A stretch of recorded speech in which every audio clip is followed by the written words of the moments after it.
Cricket world cup ने पिछले कुछ सालों में बहुत सारे ग्रेट मोमेंट्स दिए हैं। टॉप 10 को चुनने की कोशिश करना और फिर उनकी प्रॉपर ऑर्डर में रैंकिंग करना कोई आसान काम नहीं था। इसमें इंडिविजुअल्स की कुछ हाइलाइट्स शामिल हैं, लेकिन सक्सेस और फेलियर के बीच की पतली लाइन भी भारी रूप से बहुत ज्यादा क्लियर है। बेशक इन पलों में कुछ ऑनरेबल मोमेंट्स हैं जो फाइनल सिलेक्शन में जगह ना बना सके। 1983 में वेस्ट इंडीज पर भारत की फेमस विक्ट्री के बाद लॉर्ड्स में ट्रॉफी उठाने वाले कपिल देव के लिए कोई जगह नहीं थी। इसी तरह 1996 में ऑस्ट्रेलिया पर श्रीलंका की फाइनल जीत में अरविंदर डी सिल्वा की सेंचुरी शामिल नहीं है। 1975 में इंग्लैंड के खिलाफ गैरी ग्लैमर की 6 विकेटें एक मजबूत उम्मीदवार था, जबकि कुछ लाइटर मोमेंट्स भी थे जो चूक गए। वो वक्त कौन भूल सकता है जब यूनाइटेड अरब एमिरेट्स के कप्तान सुल्तान जरवानी ने फ्लॉपी हैट में एलन डोनाल्ड का सामना किया था। अब हम चलते हैं उन टॉप 10 वर्ल्ड कप मोमेंट्स की तरफ जो हमारे सिलेक्शन पैनल ने आपके लिए कंपाइल किए हैं। नंबर 10, 1992 के वर्ल्ड कप फाइनल तक पाकिस्तान की प्रोग्रेस स्मूथ नहीं थी। बारिश ने उन्हें ग्रुप स्टेज में फेलो फाइनलिस्ट इंग्लैंड के खिलाफ लगभग निश्चित हार से बचा लिया, जबकि सेमीफाइनल में पहुंचने के लिए उन्हें वेस्ट इंडीज को हराने के लिए ऑस्ट्रेलिया की जरूरत थी। फिर उन्होंने सेमीफाइनल में न्यूजीलैंड को चौंका दिया। एक युवा इंजमाम उल हक ने ईडन पार्क ऑकलैंड में एक अनएक्सपेक्टेड रन चेज में अपनी टीम को फाइनल तक पहुंचाया। वसीम अकरम ने एमसीजी में इंग्लैंड के खिलाफ फाइनल में अपनी टीम की 249 रन की बारी में तेज 33 रन बनाए। हालांकि ये रन इस लिस्ट में जगह बनाने की वजह नहीं है। इंग्लैंड अपने जवाब में 69 रन 4 विकेट खोकर फिसल गया था, लेकिन एलन लैम्प और नेल फेयरब्रदर ने 5वीं विकेट के लिए 72 रन बनाकर शुरुआती नुकसान की मरम्मत की। हालांकि वसीम अकरम ने इंग्लैंड को ट्रॉफी उठाने की उम्मीद की कोई चमक नहीं दिखाई। बाएं हाथ के तेज गेंदबाज ने एलन लैम्प और नए बल्लेबाज क्रिस लुइस को लगातार गेंदों पर आउट किया। पाकिस्तान ने ये मैच 22 रन से जीतकर कप्तान इमरान खान को ट्रॉफी उठाने का मौका दिया। नंबर 9, हो सकता है कि बरमूदा के किसी खिलाड़ी ने इस लिस्ट में जगह बनाने की तवक्को ना की हो, लेकिन 2007 में डेवियन लेवरॉक के एक कैच के लिए जगह ना मिलना गैर जरूरी होगा। दूसरे ओवर की शुरुआत में भारत के बल्लेबाज रॉबिन उथप्पा ने तेज गेंदबाज मिलाची जोन्स की पहली गेंद पर अपना बल्ला अपनी बॉडी से दूर लहराया। गेंद को किनारा मिला और लेवरॉक, जो उसकी बॉडी को देखते हुए शायद पहली और दूसरी स्लिप को कवर कर रहा था, एक हाथ वाले स्टनर को पकड़ने के लिए अपने दाहिनी ओर गया। उसने कैच पकड़ते ही सेलिब्रेट करते हुए दौड़ना शुरू कर दिया। इस दौरान उसने क्राउड की तरफ फ्लाइंग किसेस फेंकनी शुरू कर दी। डेविड लॉयड ने कमेंट्री ड्यूटी पर कहा कि जैसे ही फील्डर ने गेंद के साथ लैंड किया, जमीन हिल गई, जिसके हाथ में गेंद समहाउ चिपकी हुई थी। ये देखते हुए याद रहे कि लेवरॉक बरमूदा में एक पुलिसमैन था, उसका काम ही शायद चीजों को पकड़ना था। ये क्रिकेट मिनोस के लिए सक्सेस का एक रेयर मोमेंट था। बरमूदा भारत से ये मैच 257 रन के स्मॉल मार्जिन से हार गया था। नंबर 8, होम ग्राउंड पर चैंपियंस के रूप में उभरना सचिन तेंदुलकर के वर्ल्ड कप के कैरियर की परियों की कहानी जैसा एंड था। अपने छठे और आखिरी टूर्नामेंट में लिटिल मास्टर फाइनली ट्रॉफी उठाने में कामयाब हो गए, क्योंकि भारत ने 274 रन चेस करके श्रीलंका को 10 गेंद पहले ही हरा दिया। हालांकि सचिन ने बल्ले से सिर्फ 18 रनों का कंट्रीब्यूशन दिया था, लेकिन जाहिर है कि सबकी अटेंशन सचिन तेंदुलकर की सेलिब्रेशन की तरफ थी। उनके टीममेट्स ने सचिन को वानखेड़े स्टेडियम मुंबई में कंधे पर उठाकर लैप ऑफ ऑनर दिया। इस पल विराट कोहली ने कहा कि तेंदुलकर ने 21 साल तक भारत का बोझ कंधों पर उठाया, अब वक्त आ गया है कि हम उन्हें अपने कंधों पर उठाएं। He's carried the burden of the nation for 21 years, so it's time we carried him on our shoulders. World cup action में तेंदुलकर के 2278 रन से ज्यादा कोई खिलाड़ी कामयाब नहीं हो सका। नंबर 7, 2007 में नेदरलैंड्स के खिलाफ साउथ अफ्रीका की 221 रन की बड़ी जीत इतनी मेमोरेबल ना होती अगर ये शानदार बल्लेबाजी का कारनामा हर्षल गिब्स ने ना बनाया होता।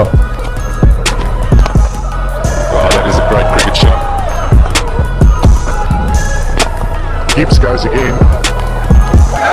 Consecutive sixes to Herschel Gibbs. What's he going to follow that with? Goes again. What is on the go here? That's 3 in a row. Make that 4. Will it be 5? You bet on it. That's 5 in a row to Gibbs.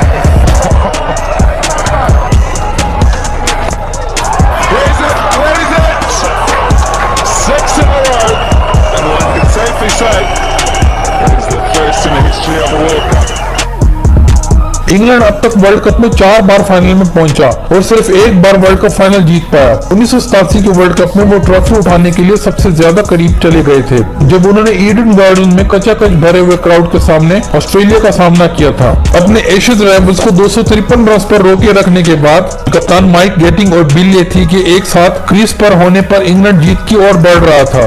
इस जोड़ी ने तीसरी wicket के लिए 69 run की partnership की और score को 135 रन तक ले गए। ऑस्ट्रेलिया के कप्तान एलन बॉर्डर ने अपने बाएं हाथ की ऑफ स्पिन गेंदबाजी की और अपने ऑपोजिट नंबर की पहली गेंद का सामना करते हुए गेटिंग ने एक एडवेंचरस रिवर्स स्वीप खेलने की कोशिश की। उन्होंने गेंद के साथ कांटेक्ट बनाया और उसे अपने कंधे के जरिए मोड़ने में कामयाब रहे, जिससे ऑस्ट्रेलिया की विकेट कीपर रिक डायर को कैच लेने का मौका मिला। ये विकेट इंग्लैंड के लिए महंगा साबित हुआ। गेटिंग के 41 रन पर चले जाने के बाद इंग्लैंड अपना रास्ता भटक गया और अपने टारगेट से 7 रन पीछे रह गया। नंबर 5, वर्ल्ड कप में साउथ अफ्रीका के लिए मौसम कभी भी इतना मेहरबान नहीं रहा है। 1992 में जब खराब मौसम के रूल्स ने उनके खिलाफ काम किया तो उन्हें फाइनल में पहुंचने का मौका नहीं दिया गया। वो सिडनी में इंग्लैंड को हराने के लिए तैयार थे, लेकिन बारिश की वजह से खेल में देरी के बाद उन्हें खराब रूल्स की वजह से सिर्फ 1 रन पर 22 रन बनाने थे। हालांकि बारिश से पहले 13 गेंदों पर इतने ही रन बनाने थे। 2003 के टूर्नामेंट की तरफ बढ़े तो डकवर्थ एंड लुइस मेथड इस बात को इंश्योर करने के लिए बनाया गया था कि पहले बैटिंग करने वाली साइड को अनफेयर एडवांटेज ना मिले। साउथ अफ्रीकन मेजबान थे और उन्हें सुपर 6 स्टेज तक पहुंचने के लिए श्रीलंका के खिलाफ अपने आखिरी ग्रुप गेम में जीत की जरूरत थी।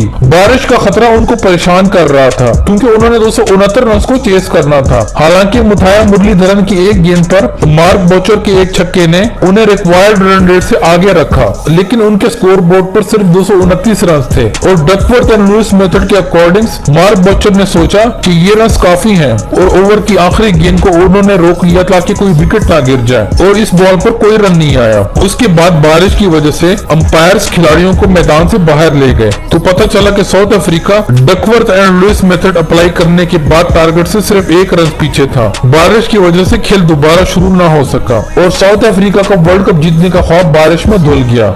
नंबर 4, 2011 में जब केविन ओब्रायन ने बेंगलोर में इंग्लैंड के खिलाफ बड़े शॉट्स मारने शुरू किए तो ऐसा लग रहा था कि इससे आयरलैंड के लिए हार का डिफरेंस कम हो जाएगा। जब ओब्रायन ने बड़े शॉट्स मारना खत्म किए तब तक आयरलैंड अपने राइवल से इंग्लैंड के खिलाफ जीत के बहुत करीब आ चुका था। ओब्रायन जब क्रीज पर आए तब आयरलैंड का स्कोर 106 रन था और 4 विकेटें गिर चुकी थी और उनके सामने सवाल था 327 रनों का, जिनका उन्हें अब जवाब देना था। उसके बाद पावर हिटिंग का शानदार डिस्प्ले हुआ। ओब्रायन ने 63 गेंदों का सामना करते हुए 113 रन बनाए। उन्होंने कुल मिलाकर 4 छक्के और 13 चौके लगाए। इंग्लैंड के पास उनके एग्रेशन का कोई जवाब नहीं था। उनकी इस एफर्ट ने इंग्लैंड की मदद की और वर्ल्ड कप हिस्ट्री में सबसे बड़े अपसेट के बाद 3 विकेटों से कामयाबी हासिल की। नंबर 3, 1999 में हर्षल गिब्स के हाथों में वर्ल्ड कप नहीं था, लेकिन उसके पास इवेंचुअल विनर्स को नॉकआउट करने का मौका था। ऑस्ट्रेलिया को पता था कि उन्हें टूर्नामेंट के सुपर 6 स्टेज से आगे जाने के लिए हेडिंग्ले में साउथ अफ्रीका पर जीत की जरूरत है।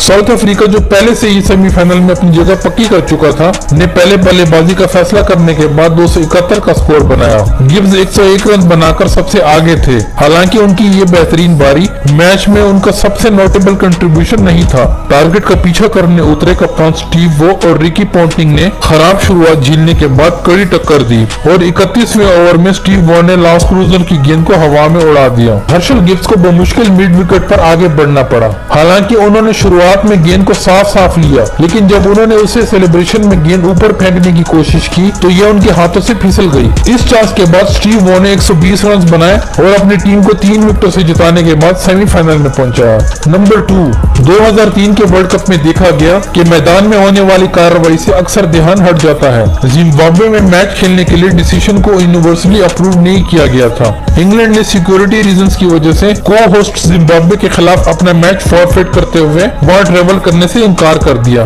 जिम्बाब्वे के खिलाड़ियों के एक जोड़े ने अपने देश की पॉलिटिकल सिचुएशन के खिलाफ खड़े होने का डिसीजन लिया। तेज गेंदबाज हेनरी ओलंगा और बल्लेबाज एंडी फ्लावर ने नामीबिया के खिलाफ ग्रुप गेम के लिए बाजुओं पर काली पट्टी पहनी थी। दोनों खिलाड़ियों ने एक प्रेस रिलीज में खुलासा किया कि ये जिम्बाब्वे में डेमोक्रेसी की मौत पर शोक मनाने के लिए था। दोनों का ये मूव बहुत दलेरी वाला था और सिर्फ इसलिए नहीं कि इसका मतलब उनके इंटरनेशनल कैरियर का अंत होगा, बल्कि राजद्रोह के आरोप में गिरफ्तारी का वारंट जारी होने के बाद जिम्बाब्वे छोड़ने से पहले हेनरी ओलंगा टूर्नामेंट में सिर्फ एक बार और खेले। इस बीच एंडी फ्लावर ने खेल जारी रखा क्योंकि उनकी टीम के साथियों ने धमकी दी कि अगर उन्हें ड्रॉप किया गया तो वो हड़ताल कर देंगे और वो वर्ल्ड कप के बाद ऑस्ट्रेलिया और इंग्लैंड में डोमेस्टिक क्रिकेट खेलकर अपना कैरियर जारी रखेंगे।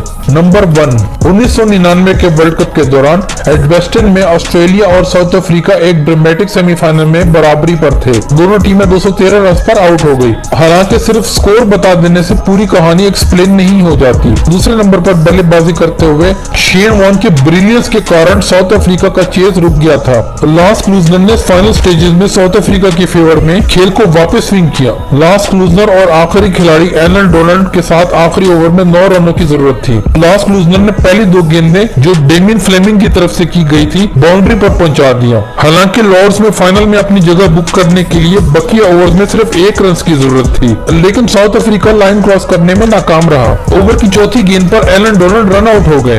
एक पोटेंशियल गेम विनिंग सिंगल पर उलझन के बाद डोनाल्ड और क्लूजनर पिच की एक ही छोर पर अटक गए। इस रिजल्ट का मतलब था कि ऑस्ट्रेलिया सुपर 6 में सेम ओपोनेंट से उस वक्त जीता था जब हर्षल गिब्स ने वो कैच गिराया, बल्कि वो कैच नहीं वर्ल्ड कप गिराया था और ऑस्ट्रेलियंस ने बाद में फाइनल में पाकिस्तान को डिमोलिश